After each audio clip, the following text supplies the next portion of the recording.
உண்மையிலே அந்த பிள்ளைக்கு வந்து மகுடம் வைக்கணும்.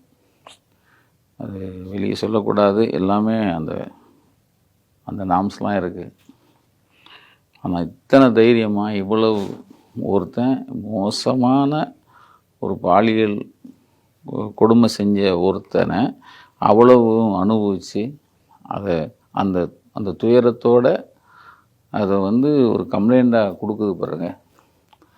அது வந்து உண்மையிலே அந்த பிள்ளை தான் ஏதோ சொல்லிகிட்டு இருக்கான், வீராங்கனைகள் வீராங்கனைகள். இதுதான் வீராங்கனை.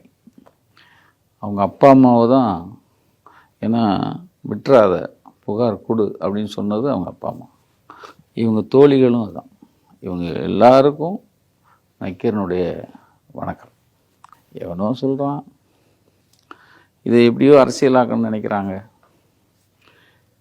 எவனாக இருந்தாலும் வெட்டணும் அப்படிங்கிறது தான் நக்கீரனுடைய. எவனாக இருக்கட்டும், அது எவ்வளோ பெரிய கொம்பனாக இருக்கட்டும், இந்நேரம் வரைக்கும் அவனை உயிரோட வச்சுருந்துருக்கவே கூடாதுங்கிறது தான். இந்நேரம் வரைக்கும் இருக்கவே கூடாது. அவனை பற்றி அவன் இன்னும் கஸ்டடி எடுக்கிறாங்க, அவனை கொண்டு வராங்க, கோர்ட்டு கொண்டு வராங்க.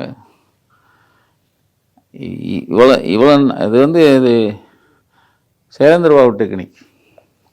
சேலேந்திரபாபு டெக்னிக்னா நான் எல்லா டெக்னிக்கும் ஒத்துக்க மாட்டேன். சேலேந்திரபாபு 1000 டெக்னிக் வச்சுருப்பாரு. அதில் ஒரு டெக்னிக் வந்து இந்த கோயம்புத்தூரில் பண்ணார்ல, ஒரு பிஞ்சு பிள்ளைகளை பண்ணிட்டான் ஒரு டிரைவர் போட்டார். இவனை 23ஆம் நடந்ததுன்னு நினைக்கிறேன், 10 நாளைக்கு முன்னாடி. 24, 25லேயே செய்தி வந்திருக்கணும் போட்டாச்சு அப்படின்னு. பயம் வரணும்ல சார். நீங்கள் இன்னைக்கு வரைக்கும் அதை விவாதிச்சிட்ருக்கோம். ஒரு பக்கம் போஸ்ட், ஒரு பக்கம் போராட்டம், ஒரு பக்கம்